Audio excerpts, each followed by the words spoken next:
Hello friends, welcome to प्रोस्केट world.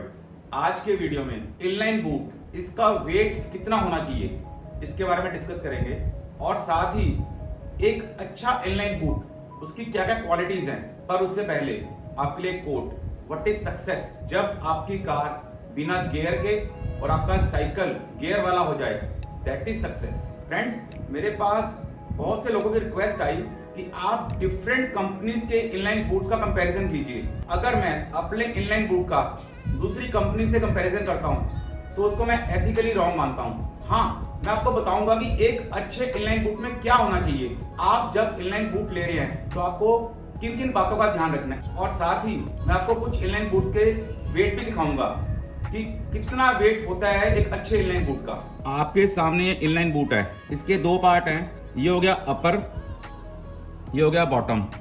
Friends, ये bottom part बना होता है कार्बन फाइबर का। अगर आपका बूट अच्छा इनलाइन बूट है तो कार्बन फाइबर की 7 लेयर्स होंगी। अगर कार्बन फाइबर की 7 लेयर्स नहीं है या कोई चीप मटेरियल लगा है तो बूट यहां से टूट जाता है। इसके अंदर एल्युमिनियम बुश होते हैं। अगर बूट की क्वालिटी हल्की है तो यहां से पीस टूटकर एल्युमिनियम बुश बाहर आ जाता है। अगर आपका बूट टूटता है या एल्युमिनियम बुश बाहर आता है तो आपको बूट की रिप्लेसमेंट मिलनी चाहिए, क्योंकि उसमें या तो कार्बन फाइबर की 7 लेयर्स नहीं लगी या चीप मटेरियल लगा है। अब बात करते हैं अपर पार्ट की। ये हो गया अपर पार्ट। नॉर्मली क्या होता है कि कंपनीज बनाती है रेक्सीन का बूट, क्योंकि रेक्सीन के ऊपर एम्बोजिंग हो जाती है, प्रिंटिंग हो जाती है, दिखने में बूट सुंदर लगता है, शाइनी लगता है। पर रेक्सीन की लाइफ नहीं है, ये है जेन्युइन लेदर। फ्रेंड्स, अगर हो सके तो जेन्युइन लेदर का इनलाइन बूट लीजिए। लेदर का कोई भी अल्टरनेटिव नहीं है।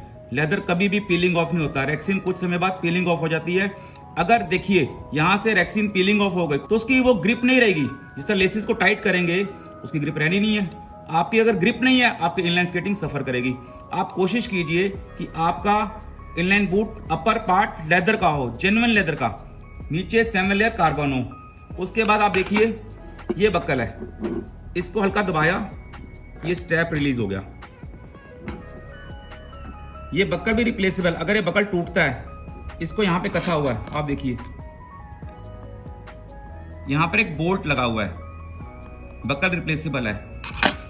ये स्ट्रैप होल्डर, स्ट्रैप भी रिप्लेस कर सकते हैं। स्ट्रैप होल्डर अगर टूट जाए, स्केटर ने कई बार ज्यादा पुल कर लिया, ज्यादा खींच लिया, तो स्ट्रैप होल्डर टूट सकता है, ये भी रिप्लेसेबल है। फ्रेंड्स, इनलाइन बूट में सबसे इंपॉर्टेंट कार्बन की 7 लेयर्स, अगर हो सके तो अपर पार्ट लेदर का। फ्रेंड्स, अब आपको मैं इनलाइन बूट के वेट्स दिखाता हूं कि इनलाइन बूट का कितना वेट होना चाहिए। फ्रेंड्स, आपके सामने ये 38 साइज का बूट है, इसका वेट चेक कीजिए, 432 ग्राम्स। तो ये हो गया एक पैर का, तो एक पैर का वेट हो गया अप्रोक्सीमेट 850 ग्राम्स। अब फ्रेंड्स, आपके सामने 39 साइज 459 ग्राम्स, अप्रोक्सीमेट 900 ग्राम्स पैर का वेट। अब साइज 40 485 ग्राम्स, तो अप्रोक्सीमेट पेयर का वेट हो गया 970 ग्राम्स फ्रेंड्स। और अब साइज 41 506, तो हो गया 1012 ग्राम्स फ्रेंड्स। अब एक छोटा size 35 358 grams, approximate 716 grams. Friends, जैसा कि आपने क्लोजअप में देखा, इनलाइन बूट के दो पार्ट होते हैं, अपर और बॉटम।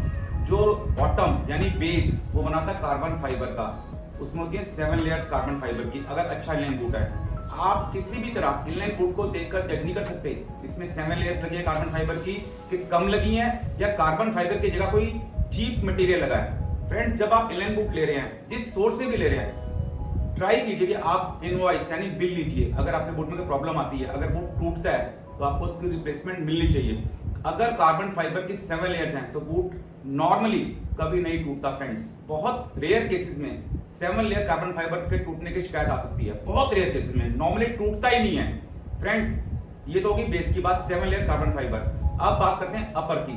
अपर में फ्रेंड्स, अगर हो सके तो आप लेदर का इनलाइन बूट लीजिए। आप लेदराइट बोलिए, आप रेक्सीन बोलिए, आप कुछ भी नाम दीजिए, ये सब रेक्सीन है, ये अच्छा मटेरियल नहीं है। कारण कुछ समय बाद इसकी पीलिंग ऑफ स्टार्ट हो जाएगी। अगर रेक्सीन की पीलिंग ऑफ स्टार्ट हो गई तो उसकी वो स्ट्रेंथ नहीं रहेगी जो डे 1 पे थी, तो आपकी ग्रिप में डेफिनेटली फर्क पड़ने वाला है। इनलाइन बूट में सबसे इंपॉर्टेंट क्या है, आपके पैर अच्छी तरह कसे हों, प्रॉपर ग्रिप हो।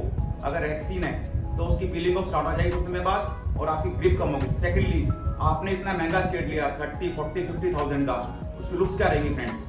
आप कोशिश कीजिए कि आपका इनलाइन बूट लेदर का हो, अपर पार्ट लेदर का, नीचे 7 लेयर कार्बन फाइबर, और आप ट्राई कीजिए कि आपको इनवॉइस यानी कि बिल मिल सके। अगर आपके इनलाइन बूट में कोई प्रॉब्लम आती है, बूट टूटता है, तो वो रिस्पॉन्सिबिलिटी बनती है कंपनी की, आपको रिप्लेसमेंट मिलनी चाहिए फ्रेंड्स। मुझे पूरी उम्मीद है आपको इनलाइन बूट के वेट के बारे में पता लग गया होगा, जैसा कि आपने क्लोजअप में देखा। फिर भी अगर आपको कोई इनलाइन बूट लेना है और आपको उसका वेट चेक करना है, आप कमेंट बॉक्स में जाकर मेरे को अपना बूट साइज बताइए, मैं आपको बताऊंगा कि इसका कितना वेट होना चाहिए।